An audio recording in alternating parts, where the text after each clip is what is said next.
questions? Yes. Honourable members, I have an announcement to make with regard to the composition of the sessional select committees pursuant to Standing Order 69 of the Standing Orders and Rules of the National Assembly, 1995.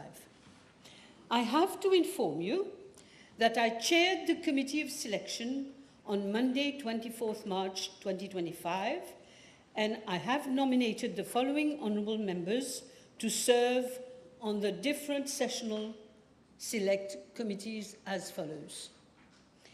The Public Accounts Committee. With regards to the Public Accounts Committee, Honourable Kuvalayan Kugan Parapan, Junior Minister of Social Integration, Social Security and National Solidarity, Honourable Gilbert Tony Apollon, Honourable Rameshwar Etouaria, Honourable Jean-François Francisco François, Honourable Sri Dar Jagannath, Dr. the Honourable Sandeep Prayag, Honourable Kaviraj Rukni, Honourable Mohammed Reza Shomtali, Honourable Manoj Seaburn. Furthermore, pursuant to Standing Orders 69-2A, I have appointed Honourable Adrien Charles Duval, Opposition Whip, as chairperson of the said committee. The Standing Orders Committee. With regard to the Standing Orders Committee, chaired by myself and also served by the Honourable Deputy Speaker, I have the Honourable Gavin Patrick Cyril Glover, Honourable Dhananjay Ramphal, Minister of Foreign Affairs, Regional Integration and International Trade, Honourable Georges Pierre Lejonga, Leader of the Opposition, Honourable Painevel Venkatasamy, Deputy Chief Government Whip. With regard to the House Committee, chaired by the Honourable Deputy Speaker, we've appointed Honourable Marie-Geneviève Stéphanie Anctil, Government Chief Whip, Honourable Nitish Sharma Bijan, Honourable Danielle Henriette Manon, Honourable Sridhar Jagannath, Honourable Jean-Patrice France Quirin. With regard to the Broadcasting Committee, have been appointed Honourable Patrick Gervais Asirvadan, Minister of Energy and Public Utilities, Honourable Raviraj Sinha Bichuk, Honourable Louis-Ludovic Michel Kazerne, Honourable Jacques Edouard, Honourable Rameshwar Etouaria, Honourable Jean-Pierre France Quirin, and Honourable Manoj Seaburn. The Broadcasting Committee will be chaired by the Honourable Patrick Gervais Asirvadan, Minister of Energy and Public Utilities. The Parliamentary Gender Caucus.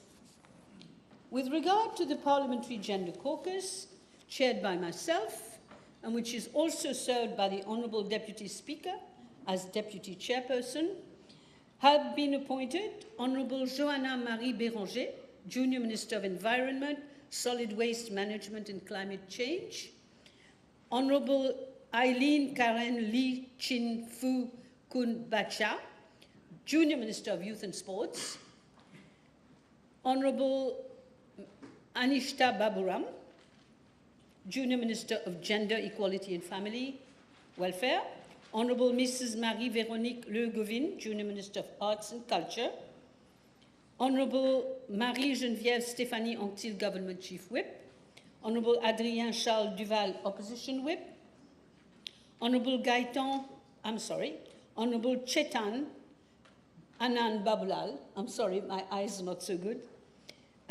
Honourable Louis-Ludovic Michel Kazerne, Honourable Marie-Roxana Colette, Dr. the Honourable Rubna Bigam Dawiaru, Honourable Miss Danielle Henriette Manon, Honourable Roshan Jaman, Honourable Roshan Jaman, Honourable Chanda Prakash Ramkalawan, Honourable Marie Annabelle Andelana Savabati, Dr. the Honourable Babita Tanu. These, of course, have been appointed by the Selection Committee. Thank you. Papers have been laid. Questions? Honourable Leader of the Opposition.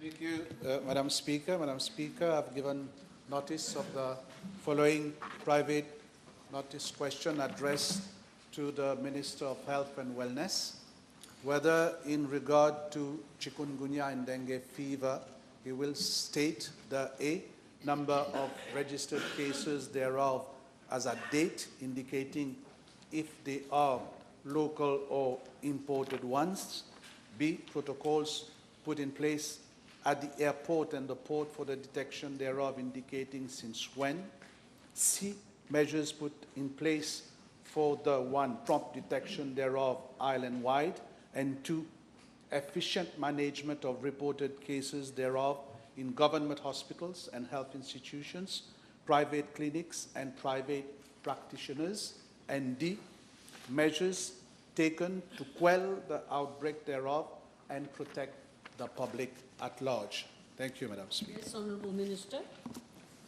Madam Speaker, Chikungunya virus is an arbovirus transmitted by Aedes aegypti and Aedes albopictus mosquitoes. First identified in Tanzania in 1952, the virus has since spread to tropical and subtropical regions worldwide, causing sporadic outbreaks with significant public health and economic burdens. Dengue is also a viral infection transmitted to humans through the bite of infected mosquitoes, Aedes albopictus, which is the same vector for chikungunya transmission. While many dengue infections are symptomatic or produce only mild illness, the virus can occasionally cause more severe cases and even deaths. Madam Speaker, a first case of chikungunya was reported on 15th of March 2025 at La Prenaise. It was a 37-year-old lady residing at La Prenaise, Tamarin. She was admitted in a private clinic as she was suffering from fever, joint pains, and had skin rashes. Appropriate treatment was given to the patient. Public health measures were immediately initiated. The patient was put on the mosquito net and provided with mosquito cream. Contact tracing exercise was carried out to identify all persons who were in close contact with the patient. 22 contacts were identified. In addition, vector control measures such as fogging, lovis hiding, and mist blowing were also carried out in the vicinity of the locality and the places affected persons had visited recently. An entomological survey was simultaneously carried out by the Vector Biology and Control Division of my ministry. Moreover, a multidisciplinary outbreak investigation team was set up to search for additional cases in the neighborhood. A second case was identified on 20th of March 2025, a male patient of 45 years residing at EDC Rivière, working at Tamarin, close to the first case. The patient attended Victoria Hospital with symptoms of fever and joint pains. Subsequently, a third case was reported 21st of March 2025, a female patient residing at Royal Road, Tamarin, was suffering from fever and joint pains. On 22nd March 2025, 2 more cases were reported, a male patient of 73 years residing at Royal Road, Péribert, and another male patient of 68 years residing at Tamarin, both complaining of fever and joint pains. On 24th of March 2025, 3 new cases have been reported. As a total, we have 8 reported cases of chikungunya. I'm informed that 5 have recovered and have been discharged. The remaining 3 are stable. Madam Speaker, as regards dengue, a first case was reported on 21st of March 2025. A patient residing at Plaine Mayon and admitted at Jawaharlal Nehru Hospital. The patient was immediately put under mosquito net and given mosquito cream. A contact tracing exercise was carried out once again to identify persons who had been in close contact with the patient. 3 close contacts were identified and the exercise is still going on. Subsequently, 2 cases were identified on 22nd, 23rd, and 24th of March 2025, both persons residing in the same street as at the first patient. Both patients have been admitted at Jawaharlal Nehru Hospital. Fever survey and all public health measures have been initiated by the Public Health and Food Safety Inspectorate and the Vector Biology and Control Division of my ministry. As at to date, 3 cases of dengue have been registered, out of which 1 has recovered while the 2 others are still admitted and under care. In short, Madam Speaker, with respect to Part A of the question, the number of registered cases of chikungunya and dengue fever are 8 and 3 respectively, and all these cases are local ones. As regards Part B, The following protocols have been put in place at the airport and the port since they had come into operation. All incoming passengers are screened for the following diseases at the health counter of the airport and port: avian flu, chikungunya, dengue, filariasis, malaria, plague, yellow fever, cholera, monkeypox, Ebola, Marburg, SARS, MERS, COVID-19, Zika. Data captured include name, local address, contact number, country of origin.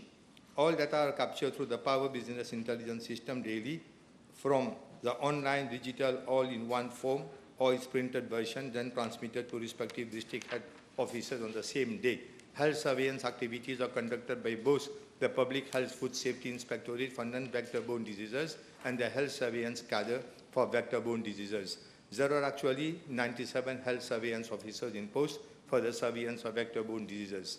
Health surveillance activities are carried out through physical visits where body temperature, personal data, blood sample, blood smears or blotting paper are taken and dispatched to the Central Health Laboratory. Blood samples are then sent to the laboratory for examination as soon as possible. The National Health Surveillance System has been reinforced. Number of persons put under surveillance from January to February 2025 are as follows. Surveillance, cholera surveillance 2,542, malaria surveillance 13,840, Ebola surveillance 355, Zika surveillance 8,772, and Chikungunya surveillance 3,673. Dengue surveillance 5,632, plague surveillance 6,403, SARS avian flu 6,531, other diseases 37,701. Madam Speaker, I regard Part CED to be noted that chikungunya and dengue are notifiable diseases under Section 42 of Public Health Act 1925, which imposes mandatory requirement for notification of suspected cases by treating doctor of both private and public sectors of my ministry. In addition, as part of the ongoing surveillance, my ministry has implemented the Integrated Diseases Surveillance and Response Strategy, wherein 11 priority diseases, including chikungunya and dengue, are reported to the Communicable Diseases Control Unit, which operates under the purview of my ministry. Since there was an outbreak of chikungunya in Réunion Island, and with the influx of large number of passengers therefrom, a case definition of the disease was circulated to all doctors in the public and private sectors in Mauritius and Rodrigue. Continuous medical education was carried out in all health institutions of both private and public sectors. An operational plan was revised for the prevention and control of chikungunya, was operated and approved in February 2025 in view of the exponential increase in the number of cases in Réunion Island since the beginning of this year.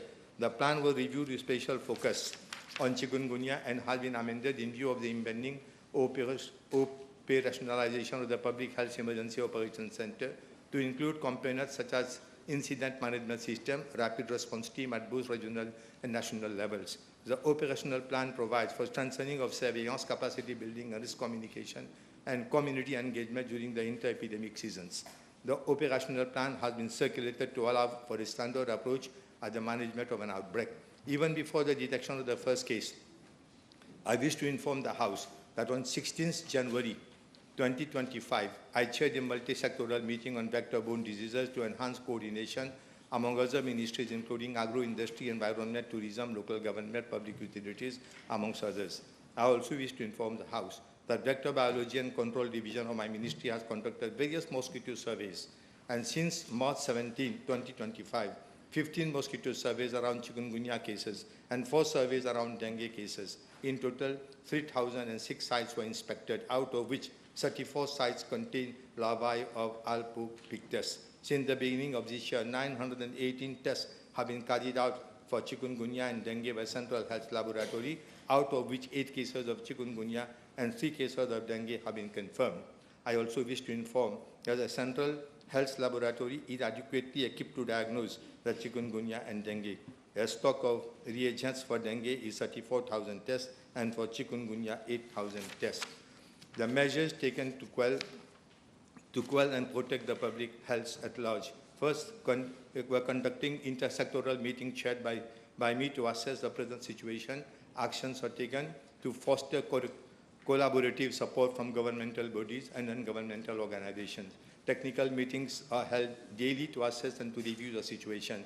At district level, the following measures prevail. Conduct of environmental health assessment in regions, localities affected within a radius of 300 meters of the case locus to detect mosquito breeding places. Perform field vector control operations, which include indoor residual spraying, outdoor residual spraying, larviciding, mist blowing, fogging, conduct of entomological surveys to assess larva and adult mosquito indices, conduct of fever surveys and contact tracing, rapid examination of blood sample by Central Health Laboratory, health education at the community level, raising of community awareness through mass media, radio, television, digital health platform, and ensuring community participation. The following has been achieved are from notification of the first cases of chikungunya and dengue. Fever survey since 16th of March 2025 up to date. Total number of household visitors 2,045. Total number of blood sample blotting paper taken 201. Total number of contact traced 72. Notices served upon author of nuisances. Total number of notices served 25. Total number of water notices served 111. Statement of nuisance served upon local authorities as other government institutions. Total number of statement of nuisances served 62. Larviciding, total number of premises 11,543. Mist blowing, total number of premises 4,566. Fogging, total number of premises fogged 3,346. Madam Speaker, the local authorities are involved in the cleaning of bare lands and also collection of bulky waste. They are also responsible for cleaning of drains as per established program of work in collaboration with the Land Drainage Authority. I'm informed that the Ministry of Local Government, that the above measures are ongoing, and following a meeting I had personally chaired on Monday, 17th of March 2025 with officers of my ministry and also representatives from the Ministry of Local Government, Ministry of Environment. I'm informed that a coordination meeting was held at the level of the Ministry of Local Government with all the 12 local authorities, National Environment Cleaning Authority, the Mori Facilities Management Company, and Living Environment Unit of Ministry of Environment, Solid Waste Management and Climate Change on Friday, 21st of March 2025. A dedicated team has been set up at the level of each local authority to undertake cleaning of bare lands comprising officers from the local authorities, Mori Facilities Management Company Limited, Field Services, and Living Environment Unit. The cleaning program is being coordinated by the National Environment Cleaning Agency. The Ministry of Local Environment has also obtained financial clearance to the tune of 11 million rupees for the local authorities to embark on a bulky waste campaign across the country, and same would start as from this weekend, that is 29th of March 2025, so as to ensure that the public are at home to remove the bulky waste. Madam Speaker, it is also with regret I have to inform the House that the outgoing government has failed in its duty of protecting our citizens, as it has made a poor provisioning of funds under the budget of the Ministry of Local Government for the allocation of local authorities for the cleaning of bare lands. Only 3 million rupees were made available. That for the 12 local authorities, when it should have been 18 million rupees. With regard to bulky waste campaign, only an amount of 15 million rupees were provided instead of 30 million. This shows, Madam Speaker, I'm informed by the Ministry of Local Government that a total of 455 officers have been mobilized for the cleaning of bare lands, and it is expected that in 4 weeks we will be able to clean all bare lands found in the radius of 300 meters from residential areas. Madam Speaker, I seize this opportunity to make an appeal to the public in general to keep the premises and underdeveloped plots of land clean and tidy, as otherwise the local authorities will be cleaning the land or premises and subsequently charge owners according to under Section 61(9) of the Local Government Act 2011. Madam Speaker, allow me to take this opportunity to shed light on how previously during previous health emergencies there had been very inefficient management of public funds. Notwithstanding the scandal surrounding the procurement of molnupiravir and ventilator from PAC and Beaches, I wish to inform the House that Mauritius has an outstanding debt of around 1 billion rupees in respect of acquisition of COVID-19 vaccine. I'll come on this issue at a later stage in Parliament. Madam Speaker, I'm also informed during the outbreak of dengue 2024, the Ministry of Health had sought and obtained collaboration of several local authorities and private sector to step up vector control measures. A significant number of employees were deployed by the Ministry of Local Government, from the Ministry of Local Government, Local Authority, Ministry of Agro-Industry, Ministry of Environment, Marine Facilities and Tourism Authority. Unfortunately, work has provided their services on a 24/7 basis, but to date have not been paid their dues. An outstanding amount of approximately 55 million rupees has yet to be paid to officers of my ministry and 28 million rupees for other ministries and other departments. Madam Speaker, sir, Madam Speaker, I would also like to mention that yesterday high-powered committee was held by the Ministry of Education and attended by all top officers, including rectors and headmasters of the private secondary institutions, and they were briefed about the measures that had to be taken. I would also like to add that about 300 employees from the Ministry of Environment and NOVI facilities are actually providing services in this field. Yesterday, I had a meeting with the representative of World Health Organizations, and we had formally initiated steps to seek technical experts from the World Health Organization specifically to assist in designing the seroprevalence survey methodology and advising on risk assessment and vector control strategies and evaluating public health system readiness for arboviral epidemics. And at the same time, Madam Speaker, I would like to mention that chikungunya vaccines are currently under development with one vaccine, ICTA live attenuated chikungunya vaccine, which has recently been approved in selected jurisdiction. Our ministry is monitoring the issue, and we hope that in the near future this vaccine will be available to us. And as far as dengue vaccines are concerned, there are 2 dengue vaccines are currently in the global market. Number 1, Dengue-Vazia, a live recombinant tetravalent vaccine. It is approved in several countries, but it has got limited use. And the second is Kedenga, a newer tetravalent live attenuated vaccine recently approved in Europe and some parts of Asia. We are looking into the possibility of having those vaccines once they are cleared by the WHO. Thank you, Minister. Leader here.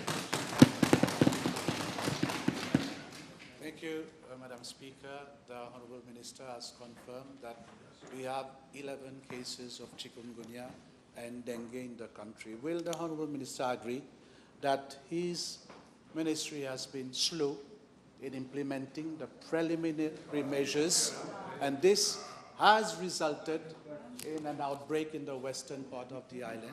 Madam Speaker, the fastness in which I was reading the paper prepared, if it had taken time, it would have taken 2 hours almost. So I don't understand anything which is humanly possible. I must hear the Minister. I can't hear the last one. So I have been so fast, Madam, because there is so much to speak on the action that we have taken. And I take this opportunity of expressing my gratitude to all those workers who were involved. If we had not taken all these measures, then Mauritius would have been just like it was in COVID a few years back. Thank you. Next question. Supplementary question. Yes, please. No, the Honourable- precising because we have lots of young people, so they understand what's going on. Okay, thank you, Madam Speaker. The Minister in his reply has stated that there have been no imported cases. Can he explain to the House how come? Because we know that both chikungunya and dengue are not endemic to Mauritius. Yes, Minister. Madam Speaker, well, I'm not an expert. I have been advised by my officers and the technicians of my ministry that these are all indigenous. This means those viruses must be in the air in the country because they have tested everywhere. And I have just mentioned thousands of tests have been conducted. Up till now, we haven't got any trace of that coming from abroad. If that had been the case, definitely I would have mentioned it. And those cases which are coming from abroad, important ones, are easier to control than those which are indigenous in the country because you don't know from where it comes. And that is the reason why we had to go throughout the nook and corner of the country, and we have to do the larviciding and the spread, larviciding and other cleaning works. Yes, do you have another one? Yes, Madam Speaker. In his reply, the Honourable Minister confirmed that there were no proper surveillance made either at the airport and the port. That's why we have not been able to detect imported cases. Can I ask the Honourable Minister whether the body scanners monitoring temperature at the airport is working and since when? Because we know that on a daily basis we have some 10 flights coming from Renew Island, and as at date, we have some 10,000 cases in Renew Island of chikungunya. Minister? Madam Speaker, number one, I was very, very clear in my language, very simple. I didn't say that we have not controlled. Since the very beginning, we have taken all the action that needs to be taken. Port and airport. At both airport and even in places where there have been many crowds also, there have been regular testing work has been going on, but I maintain that there hasn't been any imported cases. And secondly, as far as the airport is concerned, many times even the Prime Minister drew my attention to this, there was no outbreak of any virus, had been drawing my attention to the fact that you have to be very careful at the airport, and I can guarantee the House that all that needs to be done, all that is humanly possible has been done. There's, earlier they had put some, I don't know what was that, some camera was put, some equipment was put by the previous government, but none of them are working today. In the afternoon, I'm going to reply a question which was asked to me. Yes. Okay. Yes, in his reply, the Honourable Minister made mention to an operational plan, and he stated that he had met stakeholders of government. Can I ask him whether there has a task force has been set up comprising not only of government bodies, but also of stakeholders in the non-health sectors? Madam Speaker, I just mentioned that I had presided 2 meetings, and at the same time, the local government, at its own level, they are doing their best, and they are trying to rope in. They are trying to rope in the private sector. Similar is the case, I had forgotten to mention, the case with the Ministry of Tourism. I have got a paper with me where it mentioned that the Ministry of Tourism has also made an appeal to all the private sector to come forward and to help us. So we can't say that the private sector is not being roped into. Everywhere, wherever the private sector is found, we are making an appeal to them, and they are openly supporting us. And definitely in the days to come, if the situation, I hope it won't be like that, the situation goes bad, then of course we are going to take additional measures. As at now, I can tell you that the private sector is fully on board, and particularly local government, environment, and the Ministry of Tourism, including my ministry, we are doing the work. We had one. Will you let, then Mrs. We already have one. The Honourable Minister said that he had a meeting with his colleague Minister responsible for education. Can I ask the Honourable Minister whether his ministry has started fogging and larviciding in our educational institutions? In many places where the need was felt, the work has already started. And if you feel, for example, in the north, there is one institution which we have in mind, we have to go fast. We are going to do it today. So it all depends, wherever the need is felt, we are going. At one go, we cannot take up all the institutions, but we have to go step by step. But I assure the House, if anyone has got anything to say, any request to make, we are going to immediately implement whatever we have to do. Okay, Honourable Member, yes? Given that the health diseases such as chikungunya has devastating impact on industries such as the tourism industry, which is already hurting, will the minister consider bold measures, like in India, to introduce genetically modified, non-reproductive mosquitoes to kill off that species of mosquitoes, porteur chikungunya, immediately? Madam Speaker, we haven't arrived at till that situation, but as you were talking about the tourism industry, I have got a paper in front of me where the Ministry of Tourism has already sent letters to all the operators in tourism sector to ensure that the premises and immediate neighborhood have to be cleared and to be kept clean at all times with a view to preventing breeding of mosquitoes. And at the same time, they have also procured additional equipments so that they can try to intensify the work that they are doing. But now it is too premature to come to that extent. Yes. Merci, Madame la Présidente. Est-ce que le ministre a émis des directives claires aux cliniques privées et à cet effet? Et qu'est-ce qui est prévu si ces mesures ne sont pas respectées? Merci. You know, according to our existing legislations, the private clinics, they are bound by the decision taken by the government. And my officers, the important officers, that is the responsible officers, are monitoring the situation, and repeatedly we are inquiring from the different private clinics as to the step that they have taken in order to help patients who are getting admitted there. Yes, Mr. Francois, then Dr. Omir. But, okay, I think we can make it. Thank you, Madam Speaker. Madam Speaker, following the detected 11 cases in Mauritius, this makes Mauritius as well as vulnerable for an outbreak at any time. Being given that the Regional Assembly have only administration for health, may I ask the Honourable Minister whether, first, he is aware of any recent reported suspected case from Mauritius, and secondly, whether the Ministry has also activated strict control measures together with local authorities in Mauritius for people traveling to Mauritius from Mauritius, as at times on the plane, health cards are not being distributed. And if you allow me, whether he will request Regional Assembly for a foray. He can't answer 5 questions. One question. I'm trying to put all in one. Please, let him answer the first question. Now, Madam Speaker, sir, I would like to add up one thing, because I'm informed by my officers that sterile mosquitoes are being developed and released in the atmosphere. As far as this question is concerned, of course, Roderick forms part and parcel of our country, our republic, and whatever is being done in Mauritius, definitely it will be implemented the same in Roderick. I can assure the Honourable. And at the same time, I'm sending a few officers to Roderick for that purpose. Well, second question. Come on. I was going to ask whether he will request Regional Assembly for ref sensitization and awareness campaigns for mass media and community at large to quell any outbreak at any time. I look into it. Yes, Dr. Omir. Thank you, Madam Speaker. With regard to detection of chikungunya in the private sector and private health institutions, currently only rapid antigen testing is being carried, and subsequently they are then referred to the central lab.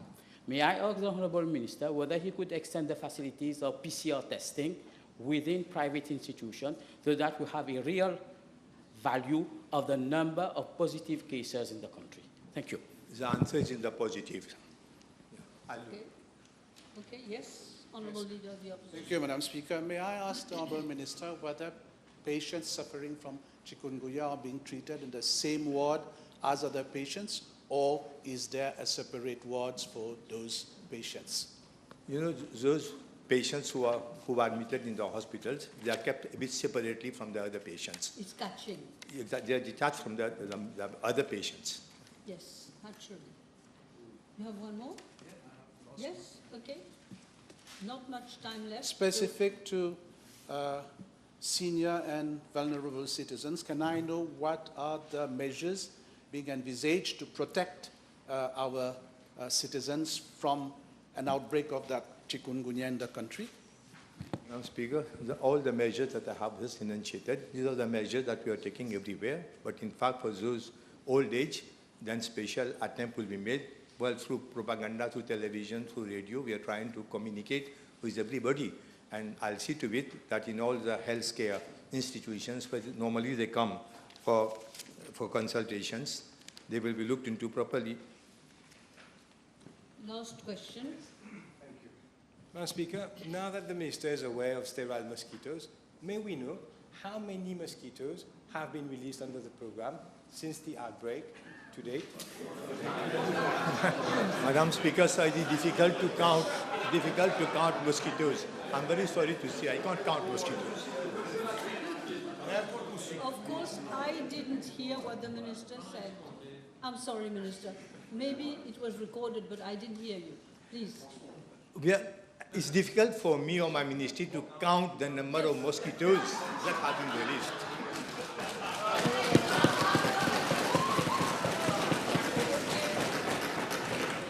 Time is up. Time is up. Time is up.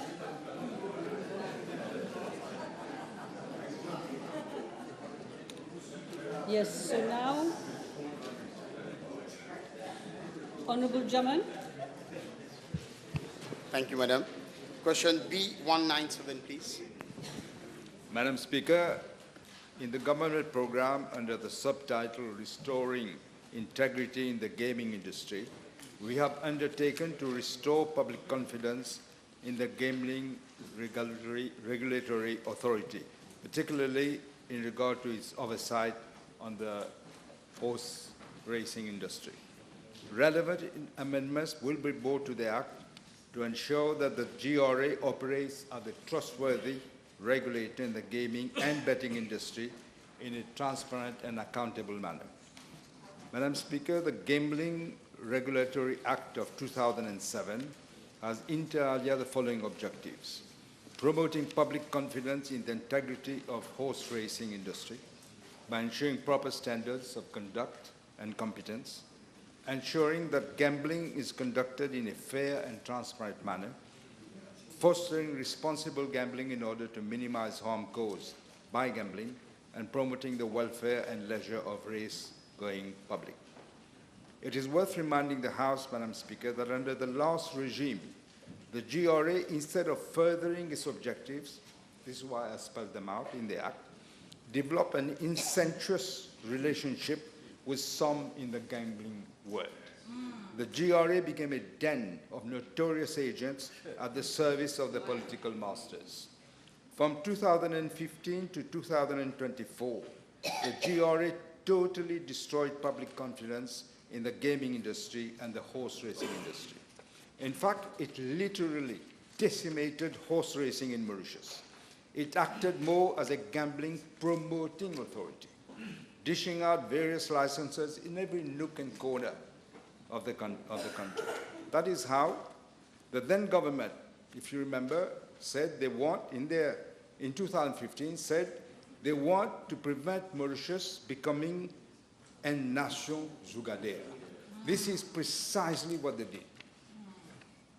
Regarding part A of the question, I'm informed by the Gaming Regulatory Authority that a total number of 186 licenses has been issued.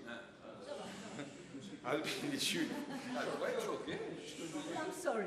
But it was a mosquito. It was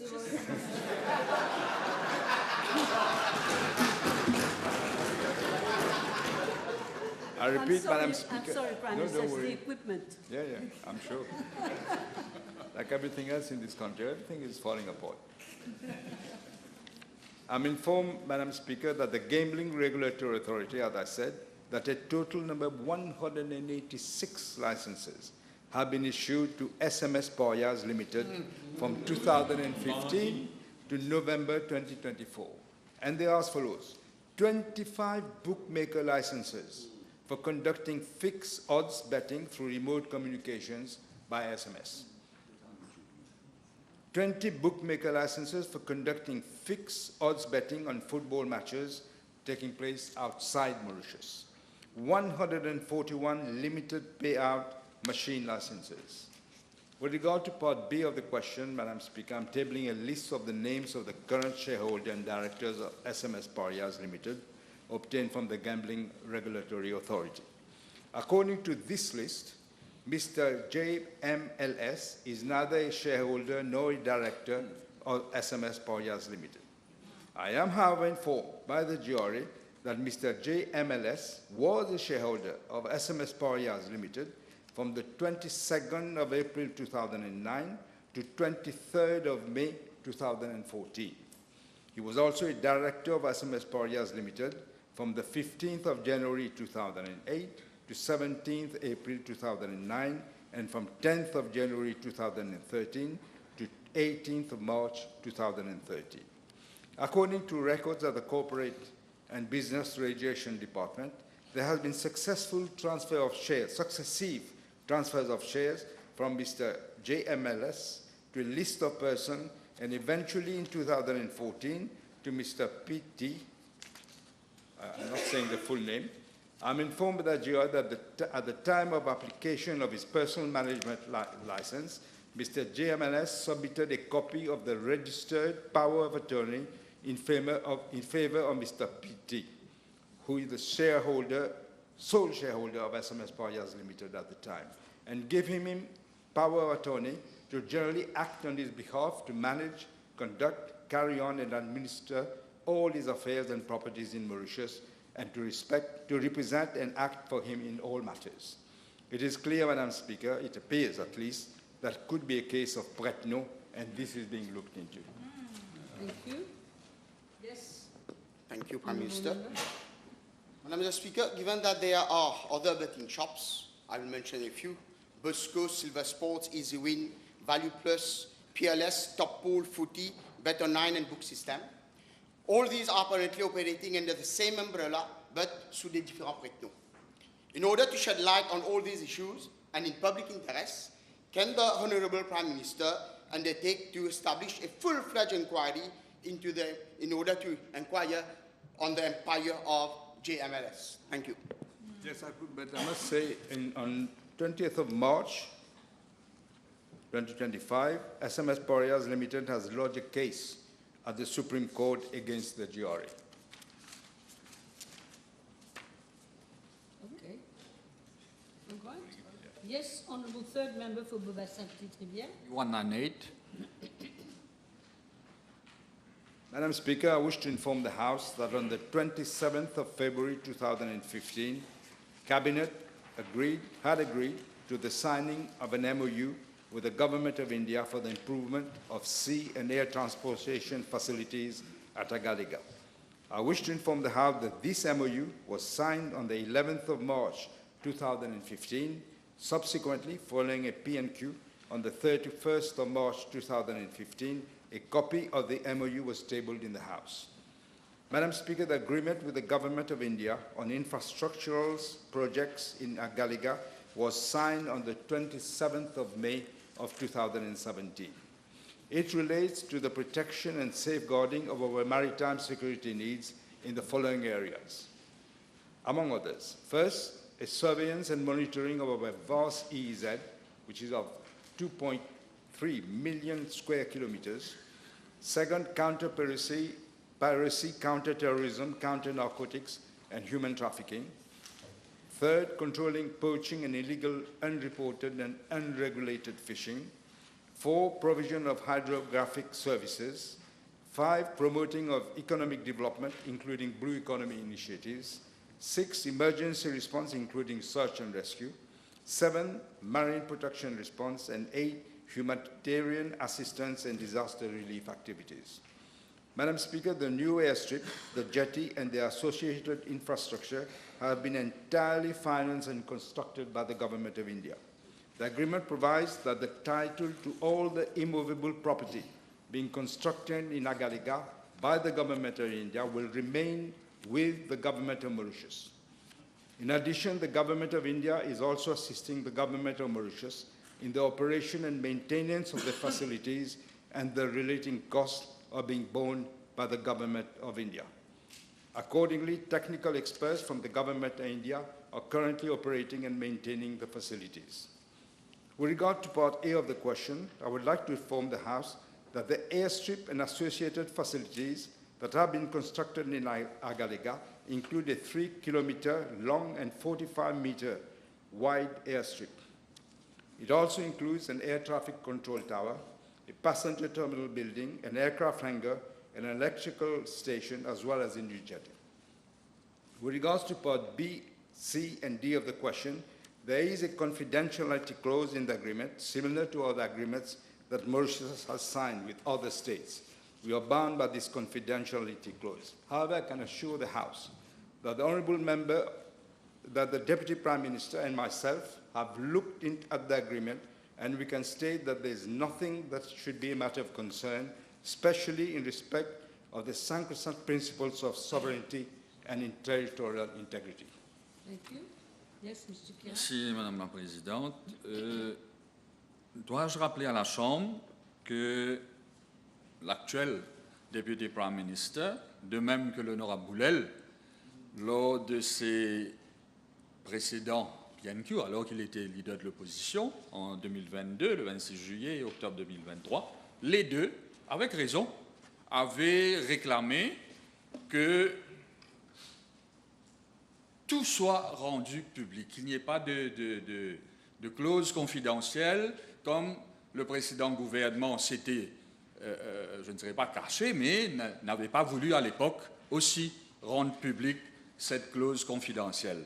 Donc, doit-on comprendre que, malgré que l'actuel député Prime Minister, l'honorable Boulel, alors qu'il était leader de l'opposition, qu'est-ce qui peut empêcher le Premier ministre aujourd'hui de dévoiler à la Chambre, puisqu'il y a, comme il vient de l'affirmer, il n'y a rien de compromettant dans cet accord. Qu'est-ce qui l'empêche de rendre public justement cet accord entre l'Inde et Maurice?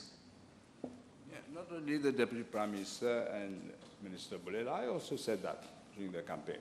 But the agreement, there is a clause of confidentiality. We didn't see the agreement at the time. There is a clause. That agreement subsumed the understanding reached in 2015 of the Memorandum of Understanding. That is the reason. J'ai une autre question, Madame la Présidente, avec votre permission. Plusieurs médias étrangers, dont certains journaux renommés, réputés de l'Inde, avaient... In this house, we're not going to talk about the media. We want to know what is your question. Ma question est la suivante. Il y a une question que toute la population se pose, et même Ça, c'est bien. ceux qui sont concernés par ce qui se passe à Agalega. Ils veulent savoir, est-ce que cette base, est-ce qu'à Agalega, il n'y aurait pas une base militaire? Est-ce que Agalega ne serait pas utilisé à l'avenir comme une base militaire? À l'avenir, OK. I can assure the House it's absolutely not the case. All right? Yes. Honourable third member for Flatten Bonacay. Madam Speaker, B199. Madam Speaker, I'm informed by the Commissioner of Police that the Police Family Protection Unit was set up in September of 1994 to attend to cases of domestic violence, child abuse, and child beyond control. However, over the years, with an increase in the number of cases of child abuse, another unit, the Brigade pour la Protection des Mineurs, was set up in May 2004 to deal particularly with cases of child abuse and juvenile delinquency. Both units were operating under the aegis of the Central Criminal Investigation Department. With the promulgation of the Children's Act, the Child Sex Offender Register Act, and the Children's Court Act in the year 2020, the Child Protection Act of 1994 and the Juvenile Offenders Act of 1935 have been repealed.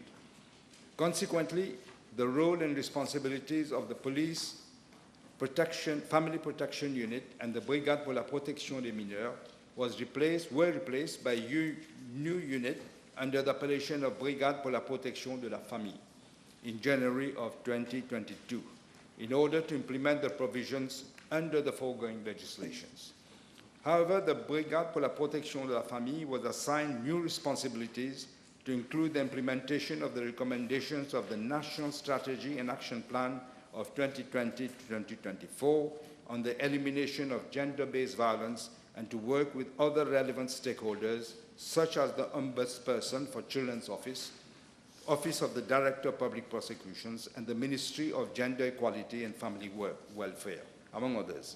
To ensure effective service delivery, 10 subunits of the Brigade pour la Protection de la Famille have been set up by the police in strategic locations throughout the island, including Rodrigues. Madam Speaker, with regard to Part A1 of the question, I'm informed by the Commissioner of Police that since the inception of the Brigade pour la Protection de la Famille in January 2022, cases of child abuse are being addressed in a professional manner and there is proper coordination among the various stakeholders.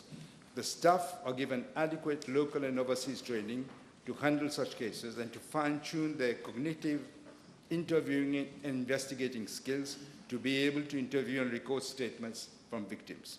They have adopted a victim-centered approach to prevent secondary victimization and stigmatization. Concerning juvenile delinquency, such cases are dealt in two ways according to Section 41 of the Children's Act of 2020. First, the police or their aggrieved parents may apply to the Mauritius probation and aftercare services for a parenting support intervention in order to assist the parents in performing the parental duties with respect to the management of the child's behavior. Thereafter, for this purpose, the probation officers make an assessment of the child's behavior, and if the outcome of the assessment is favorable, a report is submitted to the police. And second, if the outcome of the assessment is unfavorable, the report is submitted to the Protection Division of the Children's Court for the issue of a preventive intervention order by the magistrate, which may include, among others, placement in an institution in accordance with the Probation of Offenders Act, attending drug or alcohol treatment or mental health counseling plan, participating in group activities, including counseling and complying with such order as the magistrate may determine. As regards part A2 of the question, it is envisaged to reinforce the strength of the Brigade pour la Protection de la Famille with additional resources to enable this unit to further meet the growing demands for their services. Neighborhood officers at police stations will be encouraged to act as family liaison officer for profiling and identifying children with deviant behaviors and for referring them to the relevant agencies for follow-up and counseling.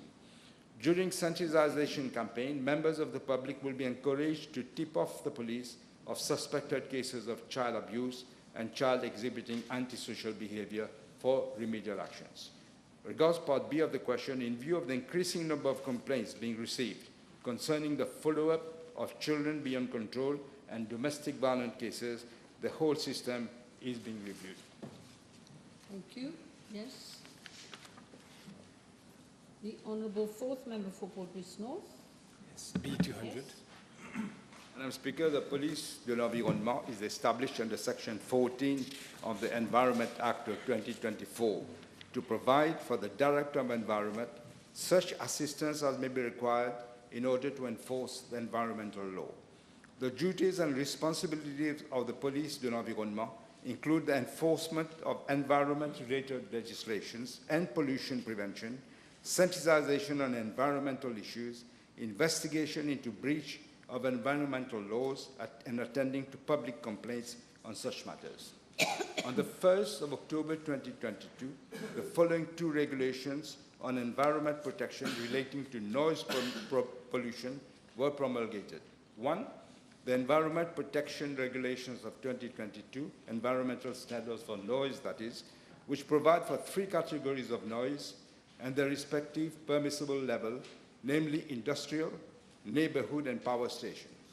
The primary sources of noise nuisances, including playing of loud music, machinery used in workshops, nightclubs, and entertainment centers operating at night, particularly those located in densely populated residential areas. And two, Environment Protection Control of Noise Regulations of 2022, which inter alia enhance enforcement and facilitate prompt action and reduce lengthy legal procedures. A fixed penalty system with a fine of 10,000 rupees was introduced for that offense of noise pollution constituting a nuisance.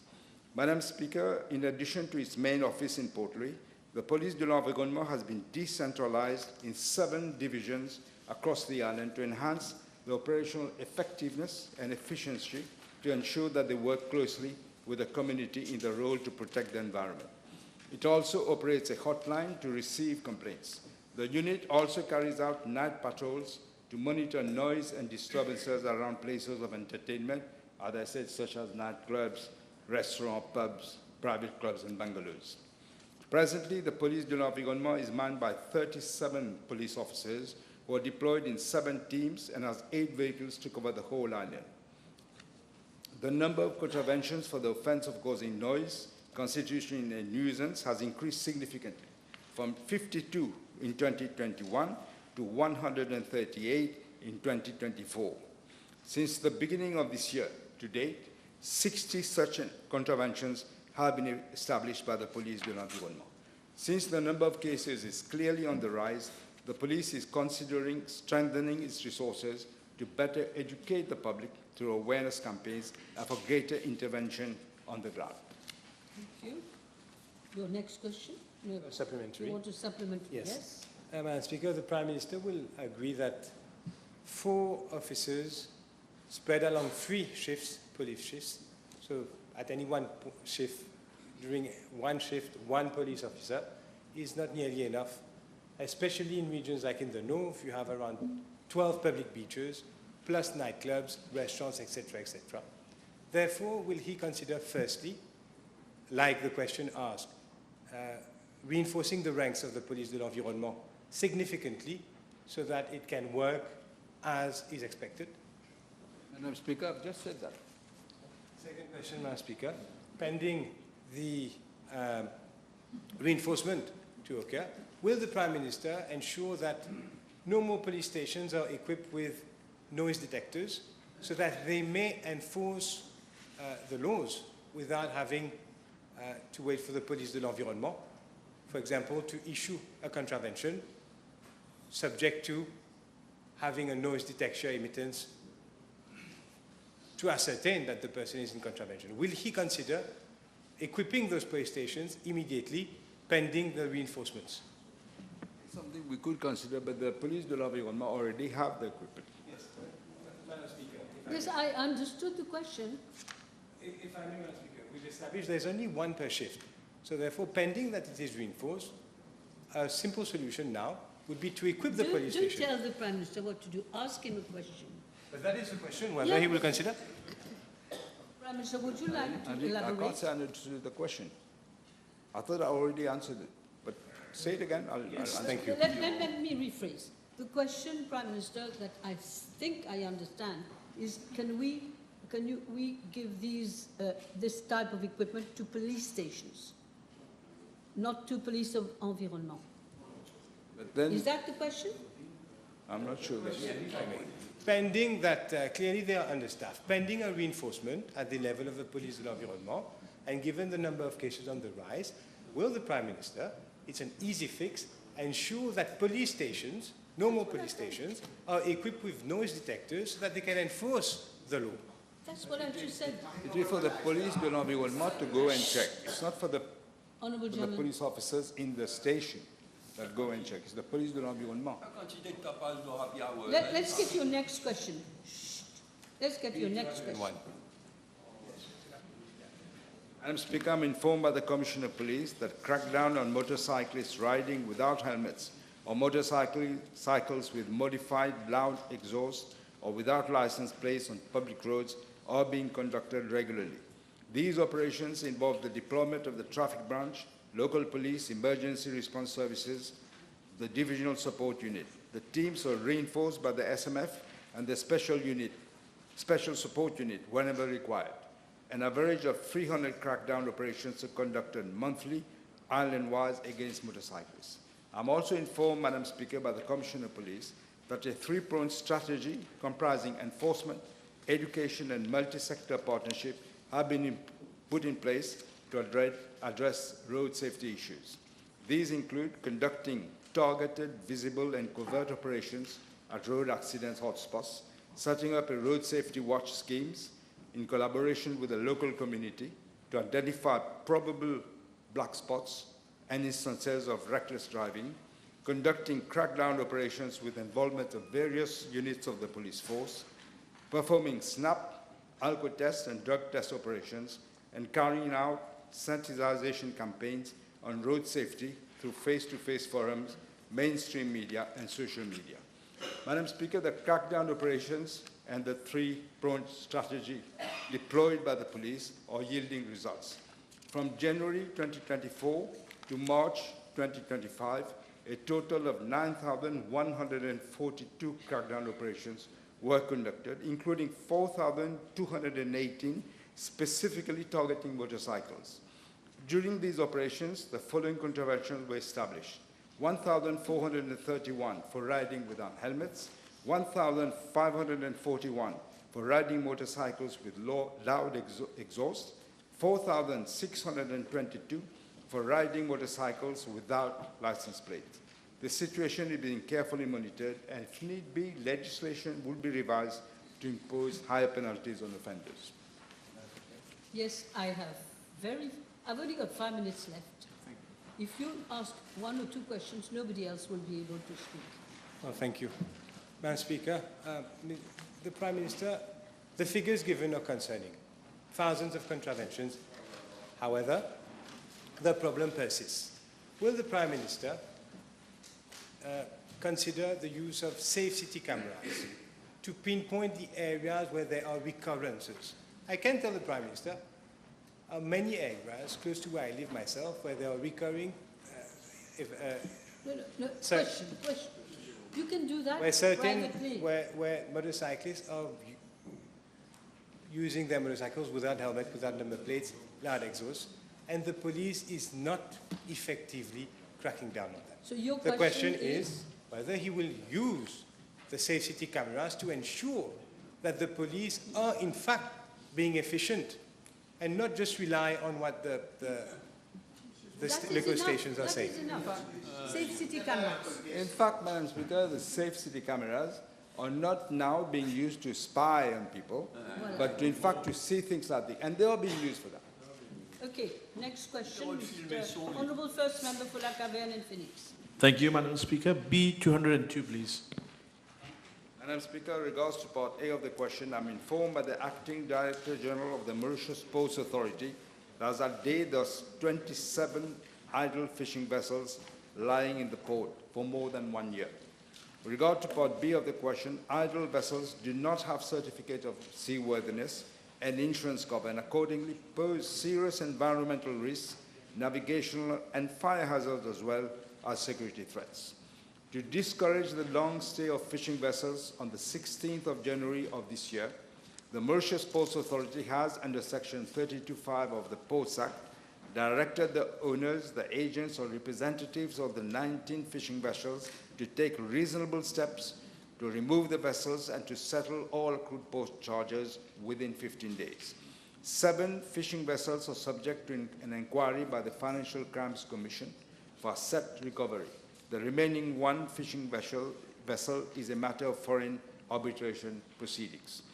The advice of the Attorney General's Office is being solicited by the Mauritius Ports Authority to proceed with the disposal of these idle vessels in accordance with the provision of the Ports Act. I'm informed by the Acting Director General of the Mauritius Ports Authority that an amount of 4 million rupees, representing parking fees due by the owners of the 27 idle vessels, is still outstanding. In addition, an amount of 227,295 has been incurred by the Mauritius Ports Authority in terms of publication of notices. In cases the vessels cannot be sold, an amount of 5 million per vessel will have to be borne by the Mauritius Ports Authority for the disposal by demolition facilities. Madam Speaker, the Mauritius Ports Authority is working closely with the Ministry of Agro-Industry, Food Security, Blue Economy and Fisheries to ensure that the measures are put in place to deter the presence of idle fishing vessels in the port. Thank you. Yes? That is okay? Yes? We got 2 minutes left. Honourable Fourth Member? Yes. 2 minutes. Thank you. B203. Madam Speaker, in regard to part A of the question, I'm informed by the Commissioner of Police that as from 11th of November 2024 to 24th of March 2025, 31 cases have been reported to the police which relate to incidents on members of the public on public beaches. Of these, 22 resulted in physical injury, including 1 case of an ill treatment of a child and 1 case of death, and 9 related sexual abuse cases, out of which 8 involved minors. I'm also informed that 15 persons have been provisionally charged and the inquiries are ongoing. With regard to part A of the question, I'm informed by the Commissioner of Police that in order to maintain law and order on public beaches, the police is implementing the following measures. Visible police presence through regular foot, bike and vehicle patrols by the regular police, as well as other specialized units, namely the Emergency Response Services, the National Coast Guard, the Police du Tourisme, Central Investigation Department, and Anti-Drug and Smuggling Unit, particularly during weekends, public holidays, and busy hours on the beach. 2 surveillance through, again, safe city cameras were available with constant monitoring at the police main command and control center. Public awareness campaigns by officers of the National Coast Guard, Police du Tourisme, and regular police to educate beachgoers, including tourists, on safety measures and reporting mechanisms. And fourthly, close collaboration with local authorities and other stakeholders, such as the Beach Authority, to enhance response and security of beachgoers. Madam Speaker, moreover, with a view to increasing surveillance along coastal regions, especially during the night, police presence is enhanced along these regions, whereby various teams, including the traffic unit, the SMF, Special Mobile Force, the Special Support Unit, and the local police conduct roadblocks, visible checkpoints, and targeted drug test operations. Thank you. Time is up. Time is up. No question. Time is up. Members, the table has been advised that the following PQs have been withdrawn: B207, B209, B211, B208, and B10. 210, I'm sorry, B210. Now I call on Honourable Second Member for my Beauplain Magnan. Thank you, Madam Speaker. B213. Okay. Thank you very much. Madam Speaker, the question is where matters stand. Matters are still at a standstill, but we'll address them forcefully to ensure that the process is reversed. This is a problem which is acute and chronic, and there are many stories to be told, and there are many stories which remain untold.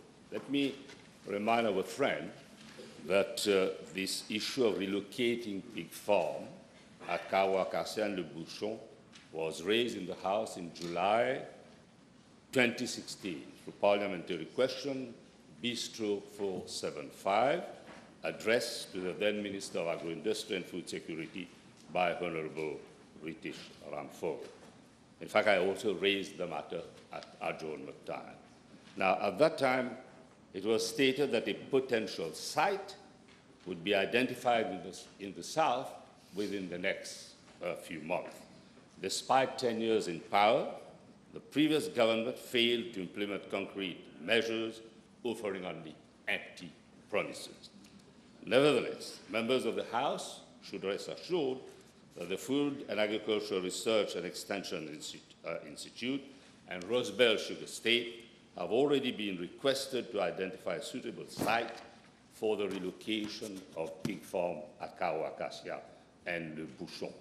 But this is a one-off solution being undertaken given the exceptional circumstances. And all action will be guided by the need to uphold public health and sustainable agricultural practices, ensuring that any solution for the pig rearing industry remains practical and compliant. We even have to seek the views of wastewater authorities, CWA, and there's a call also for a preliminary environment review. So this is an issue that cannot be treated lightly. This is the reason as to why a committee has been set up at the level of my ministry with relevant stakeholders to look into the issues which I have raised relating to pig breeding around the island in a holistic manner. And we're going to hold a meeting with all the stakeholders on Thursday, the 27th.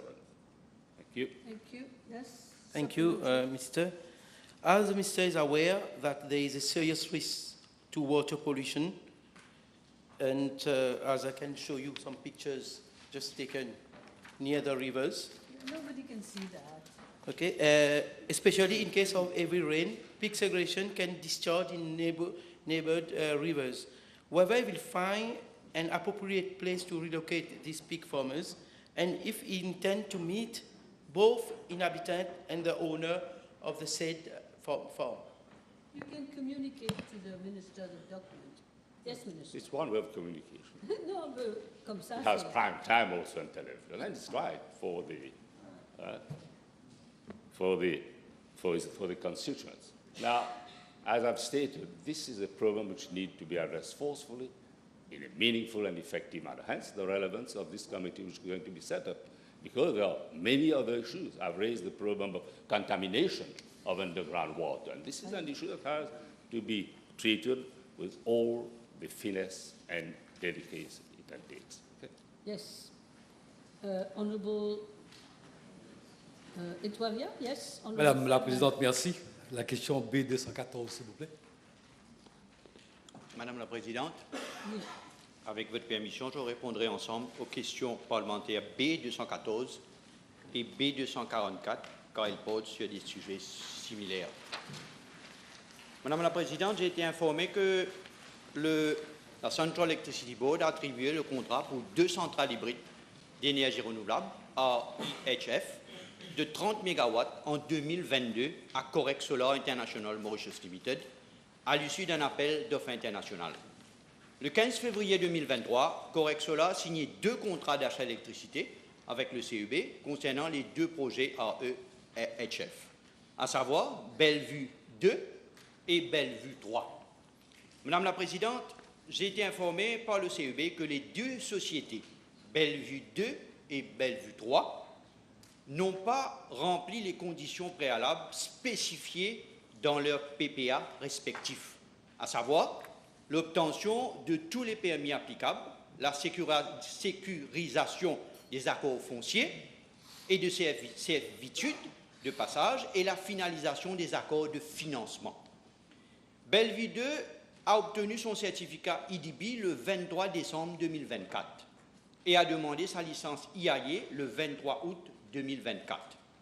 Concernant Bellevue 3, la Road Development Authority, ADA, prévoit une déviation qui traversera le site du projet. Le 10 mars 2025, Bellevue 3 a soumis son plan d'implémentation à la ADA pour approbation. Bellevue 3 n'a pas encore son certificat IDB. Madame la Présidente, en ce qui concerne la partie B du PQ 244, je suis informé par le CEB qu'un montant total de 58,68 millions de roupies a été payé par le promoteur à la CEB à titre de dommages et intérêts pour retard pour Bellevue 2 et Bellevue 3. Il convient de rappeler que ces 2 projets, Madame la Présidente, ont récemment suscité des vives controverses en raison de plusieurs changements d'emplacement.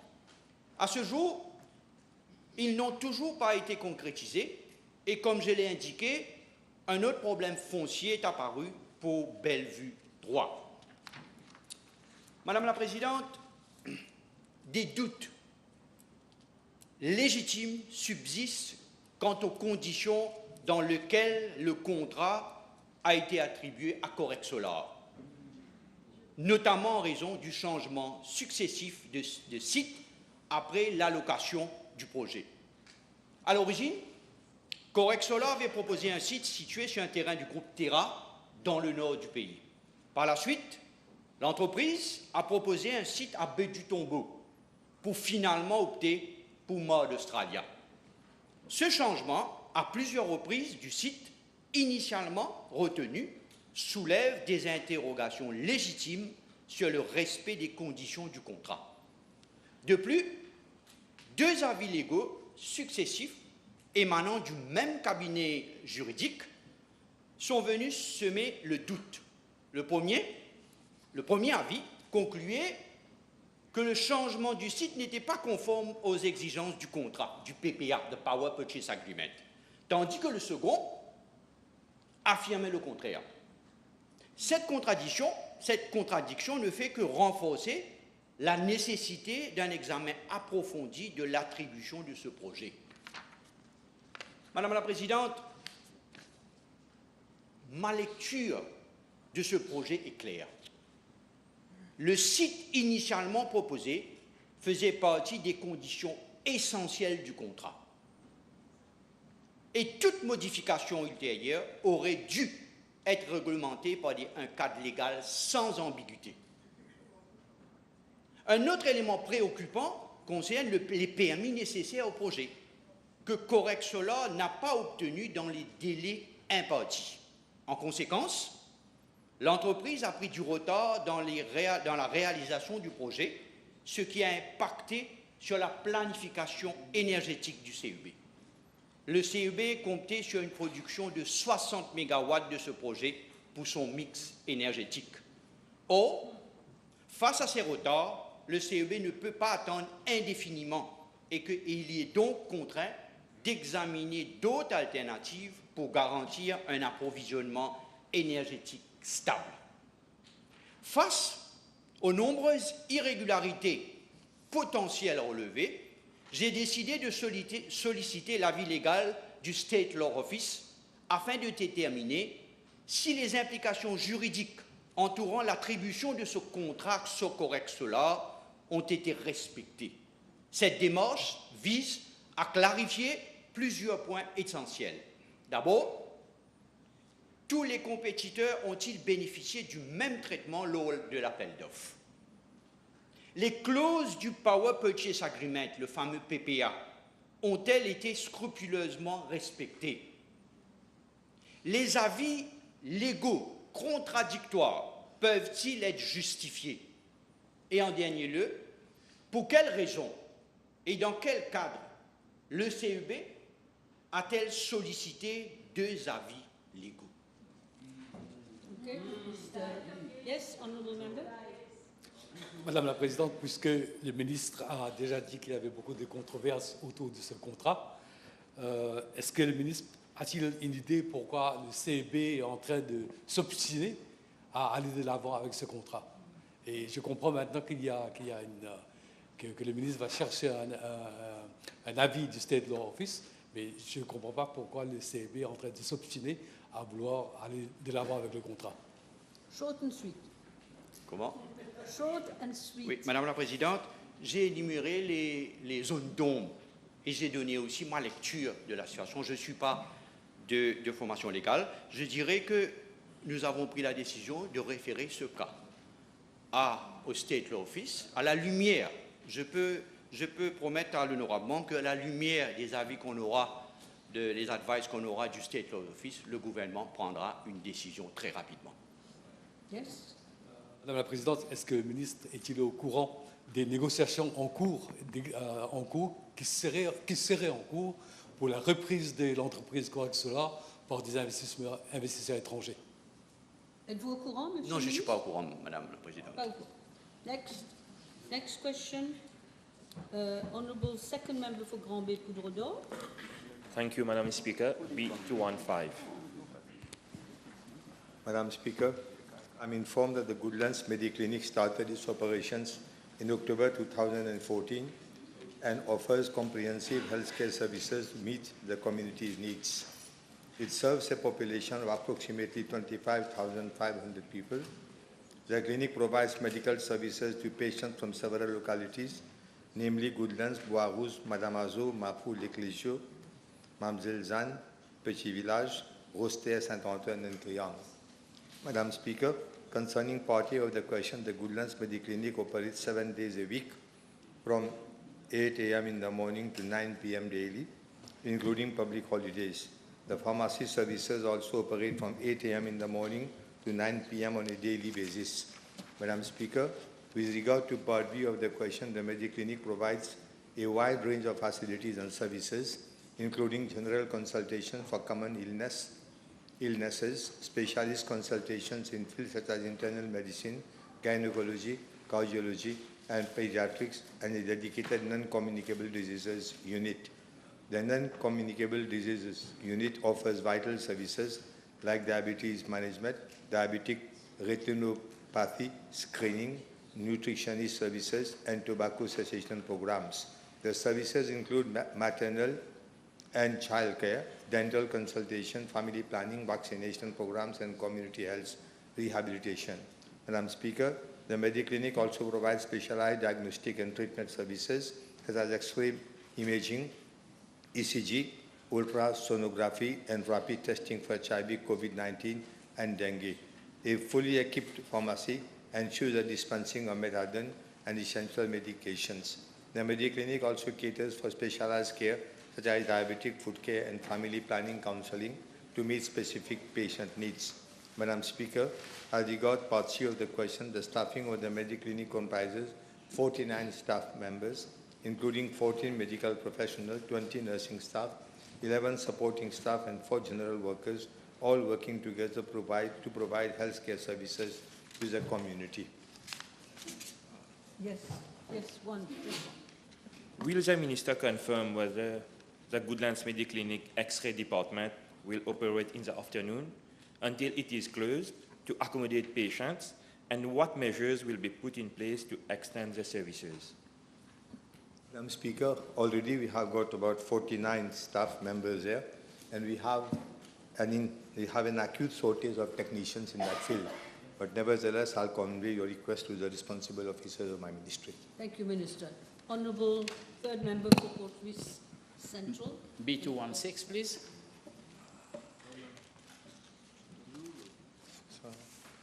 Madam Speaker, I'm informed by State Trading Corporation that in April 2020, the then General Manager of the corporation was requested by Permanent Secretary of the Ministry of Commerce and Consumer Protection to initiate action for payment of 11 units of body temperature measurement thermal camera solution procured from both Digital Company Limited for the total amount of 6,600,000 exclusive of VAT. The Board of State Trading Corporation approved the payment of the invoices on 3rd April 2020, and payment was effected by the State Trading Corporation as follows. On 3rd April 2020, an amount of 690,000 for one thermal camera.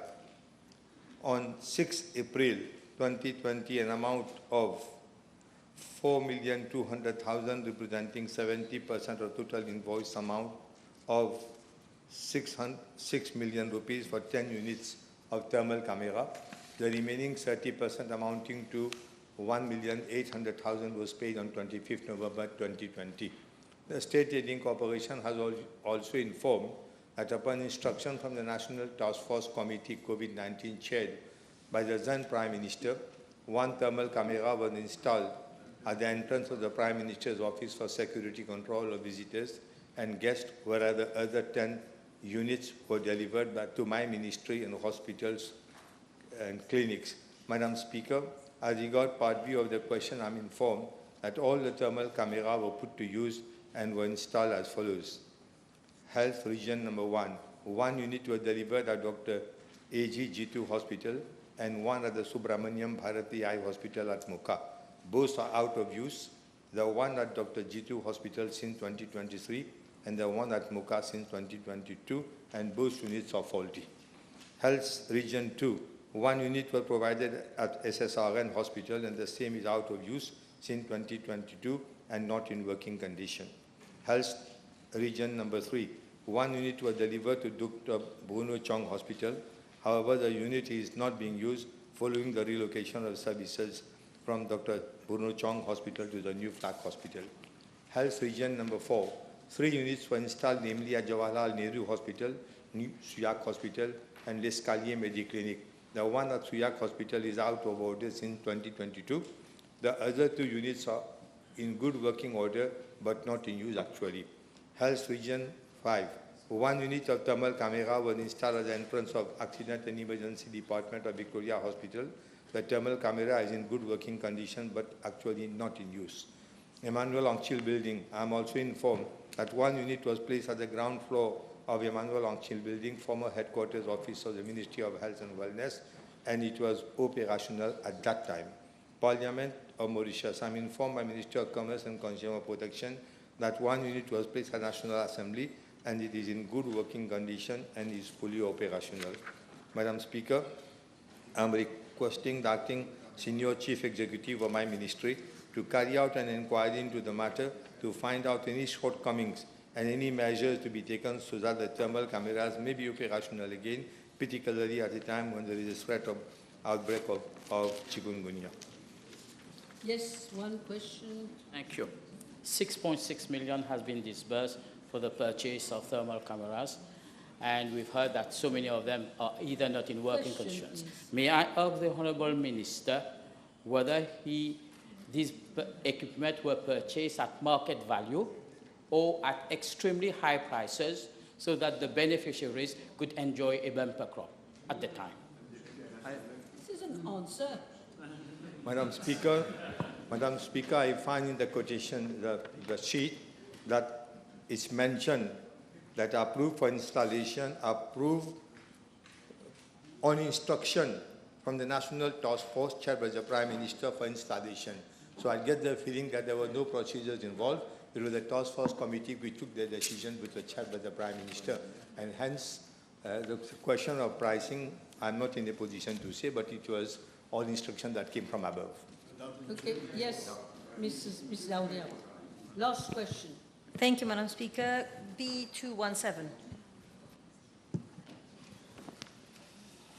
Madam Speaker, I am informed by the Information and Communication Technologies Authority that for the period January 2015 to November 2024, the services of 49 barristers were retained by the authority.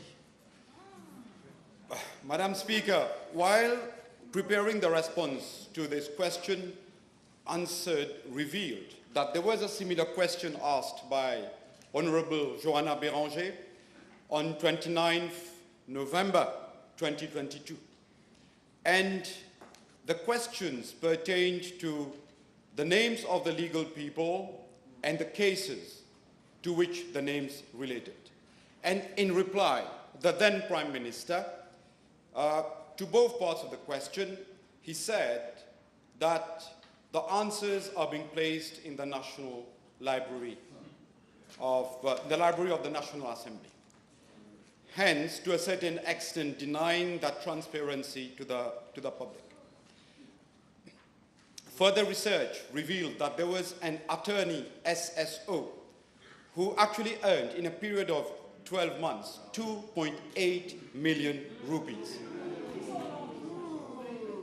And the name, I can tell you the name of the company, and that comes next. A company by the name of Rebo Chambers. They bagged 6.72 million rupees in 12 months. And now we know the reason for which the then Prime Minister did not actually voice out the answer, but chose to go file the document in the National Library. Paul Post, once again.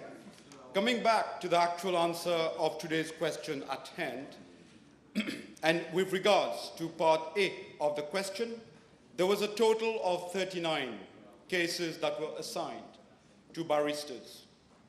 And as part 2